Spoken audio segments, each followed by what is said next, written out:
हर किसी बुनियन गलिया बा पिंक उठ ललिया बा मारता जान तू हर कान में के बलिया बा। नमस्कार, प्रणाम, आपका स्वागत है हमारे YouTube चैनल गोपाल मिनी में। आज मैं बात करने वाला हूं भोजपुरी जगत के बागी बलिया के धरती से, जिनका नाम है अनीश शर्मा मल्लू जी। भैया सबसे पहले तो हमारे YouTube चैनल गोपाल मिनी में आपका स्वागत है। नमस्ते, प्रणाम। हम बने अनीश शर्मा मल्लू जी। सबसे पहले जे भी बात देखे वाला दर्शक लोग के पैर छू के प्रणाम करतानी। अनीश भैया, हम ही जानना चाहता हूं कि भोजपुरी समाज में इतने अश्लील गाने आ रहे हैं, इतने भद्दे भद्दे गाने आ रहे हैं कि भोजपुरी हमारी एकदम अश्लील होते जा रही है। तो हम ही चाहते हैं कि हमारे चैनल के जरिए, हमारा चैनल एक मुहिम चलाता है कि भोजपुरी से अश्लीलता बंद हो और अच्छे गाने आए और अच्छे स्टार कास्ट के लोग, सुपर स्टार, मतलब तमाम ऐसे जो है कि अश्लील गा के ही स्टार बनना चाहते हैं। तो मैं चाहता हूँ साफ सुथरा गा के लोग स्टार बने। देखिए, बिल्कुल सही बात है जी। आज के जो जनरेशन जो चल रहा है, दौर चल रहा है गायकों के बीच में, जी सब हमके लगा था कि मतलब बहुत ज्यादा सोच नहीं के कि मतलब हम अच्छा गा के आगे बढ़े। जी। कुछ खराब गा के हमरा लगा था कि सबसे ज्यादा गायक लोग के अंदर ये सोच बा कि मतलब हम बहुत खराब गाए या बहुत जल्दी आगे बढ़ जाए।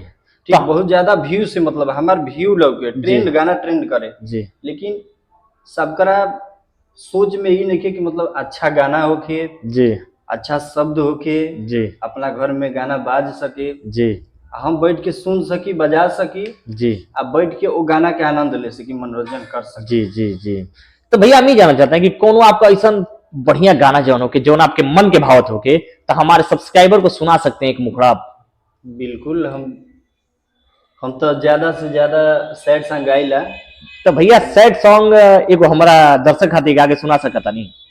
बिल्कुल सुना दे तो थोड़ा सा। जी भैया, गाइब था एगो हमार सैड सॉन्ग आइल बा, सर्च मार के देख सकीला अनीश शर्मा मल्लू जी सैड सॉन्ग, जी, तो खुल सकेला। वो एल्बम के नाम है दे गलू धोखा। दे गलू धोखा। जी। तो सुना देते नहीं हम। जी। कि दे गईलू धोखा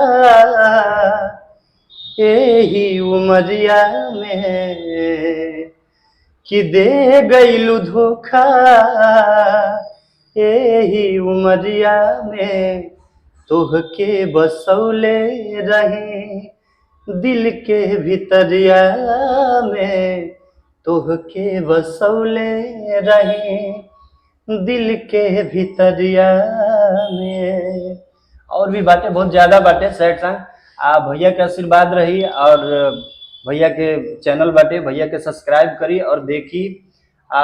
फिर मिलल जाई। भैया की आवाज रूबहू नीलकमल सिंह से मिलत बाटे, लेकिन कहल जाला ना कि छोटे कलाकार जो मतलब हैं, लोग सपोर्ट नहीं करते हैं। तो मैं आपसे यही कहता हूं कि भैया की आवाज में बहुत दम बाटे। तो आप प्लीज जितने भी हमारे सब्सक्राइबर हैं, भैया की आवाज को सुने हैं आप लोग, तो इनका सपोर्ट करिए। और भैया का ऑफिशियल चैनल है, जो भाई इनका चैनल नाम से इनका सर्च कर सकते हैं।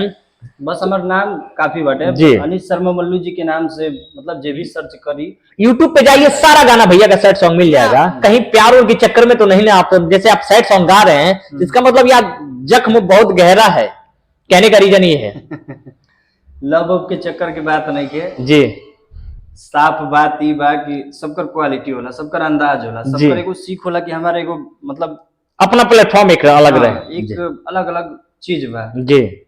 तो वो चीज पर आदमी ढल जाला, वो चीज पर चलेला। जी भैया, आपकी आवाज हमके बड़ा टॉप लगल बाटे। तो हम ये चाहना कि एगो हमारे दर्शक खातिर एगो और सैड सॉन्ग होके कि हमरा अच्छा लगी बड़ा आपका ना। लेकिन एगो और अभी मार्केट में चला था गाना, चांद भाई के, बहुत हाँ बड़ा अच्छा लगा। मित्र हैं, अच्छे इंसान भी हैं। जी, जी। और गाने भी अच्छा गाते हैं। जी, जी, चांद जी। गाना चल रहा है मार्केट में, हर किसी बुनियन गलिया बा पिंक उठ ललिया बा मारता जान तू हर कान में के बलिया बा। किसे बुनियन गलिया बा पिंक उठ ललिया बा मारता जान तू हर कान में के बलिया बा। तोहर आँख नीला नीला तू तसीला हऊ का, ऐसे करके मतलब आए गाना बहुत अच्छा हाँ मतलब ट्रेंड किया हुआ गाना, वायरल ये गाना सब है ये। मतलब हाँ ये सब गायक लोग की क्वालिटी है, अपन अपन सबका अलग अलग अंदाज बा। अगर कोई भाई हमारे कंपनी मालिक जो वेब कंपनी या टी सीरीज या हमारे भोजपुरी कोई भी या भैया हमारे यूट्यूब ये इंटरव्यू को देख रहे हैं तो भैया का सपोर्ट कर दीजिए। आप देख लीजिए आवाज में दम है। प्लीज मेरी हाथ जोड़ के विनती है आप लोग से कि भैया का सपोर्ट करिए। जितने भी छोटे छोटे कंपनी हैं गाने लेना चाहते हैं तो भैया से संपर्क कर सकते हैं। बिल्कुल बिल्कुल। किसी भी कला को, छुपे हुए कला को निकालने का आप लोग काम करते हैं, थोड़ा सा सपोर्ट कर दीजिए तो भाई बहुत आगे जा सकते हैं। नीलकमल सिंह की तरह इनका हूबहू आवाज है और भैया सैड सॉन्ग बहुत टॉप गाते हैं।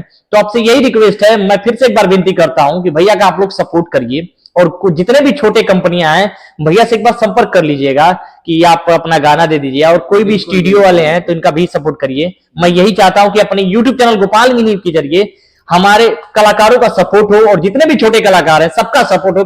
सबका साथ सबका विकास। बिल्कुल बिल्कुल भैया मैं ये कहता हूं कि हमारे सब्सक्राइबरों को आप कह दीजिए, गोपाल मिनी को जो भी सब्सक्राइब नहीं किया प्लीज सब्सक्राइब कर लीजिए। जी बिल्कुल। गोपाल मिनी जो चैनल बा भैया के बहुत बढ़िया चैनल बा। आ भैया के बहुत बढ़िया सोच बा कि हमारे भोजपुरी में अपन भोजपुरी माटी के जी भैया बढ़िया रास्ता पर लेके चलल जाओ, सबके लेके चलल जाओ साथ में। जी। सिर्फ हमके अकेले नहीं चले के भैया, नहीं, सबका साथ सबका विकास भैया। सबका साथ और सबका विकास, सबके साथ लेके चले के बाद और अच्छा से अच्छा क्वालिटी कहाँ छिपल बा जी। ओकरा के निकाले के बाद, निकाल के दिखावे के बाद लोग के बीच में, और अच्छा से अच्छा गाना बढ़िया से बढ़िया साफ सुथरा।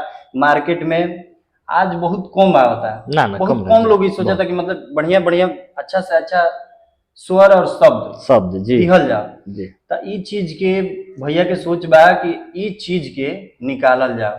जी। तो इसी के साथ अपने हम वाणी को विराम देते हैं। मिलते हैं नए कलाकार के साथ नए इंटरव्यू में। तब तक के लिए हर हर महादेव।